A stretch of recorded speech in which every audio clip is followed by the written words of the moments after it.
కబ్జా చేయడం దేవుడి భూములు కబ్జా చేయడం ప్రజాఐక్య సమితి ఐక్యత ప్రజాఐక్య సమితి ఐక్యత సిగ్గు దేవుడి భూములు కబ్జా చేయడమా సిగ్గు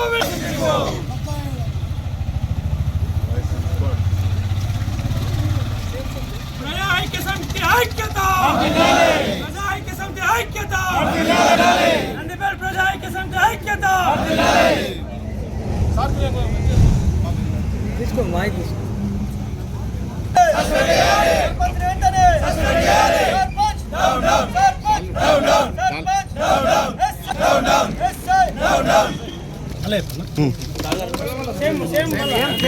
చెప్పండి.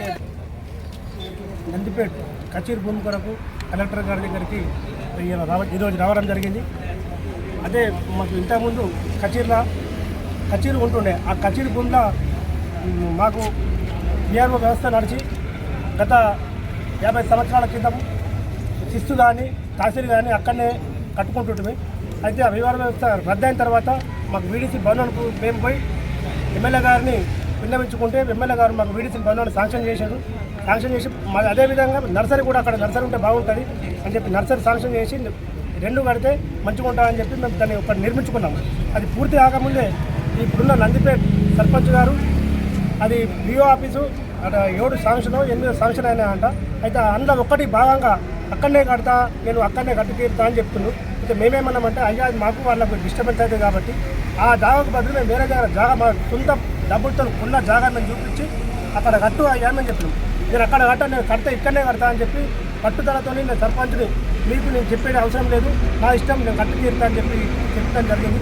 అయితే అదే విషయానికి మేము కలెక్టర్ దగ్గరికి వచ్చి మాకు అక్కడ కాకుండా వేరే దగ్గర మేము భూమి ఇస్తున్నాం కాబట్టి వేరే దగ్గర కట్టమని విన్నవించుకుంటున్నాం.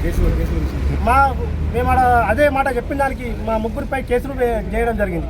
అదే మేమన్నాం ఆయన మేమిద్దరి మీద చేసిండు. అయితే లేని వ్యక్తి మీద కూడా ఆయన కేసు వేసి అక్రమ కేసులు పెట్టి మమ్మల్ని భయపెట్టియాలని బెదిరియాలని చూస్తున్నాడు.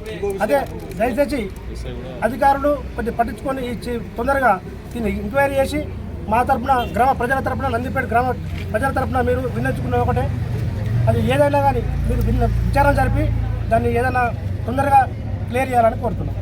ఆ రోజు మేము అక్కడికి వాళ్ళు పొక్కలు చేస్తే అక్కడికి పోయినాం. మేము పోయిన రోజు మేము పోయినామని వాళ్ళు మా మీద కంప్లైంట్ చేస్తే 9:30 కంప్లైంట్ చేస్తే 9:30కు మా మీద ఎఫ్ఐఆర్ బుక్ అయింది.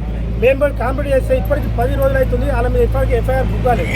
అదేవిధంగా ఎస్ఐ కూడా మా మీద పిలిచి బెదిరించడం కానీ అన్నీ చేయడం జరుగుతుంది. మరి వాళ్ళ మీద ఎందుకు కేసు చేయడం లేదని మేము పై అధికారులకు ఇలా కంప్లైంట్ చేయడం జరిగింది.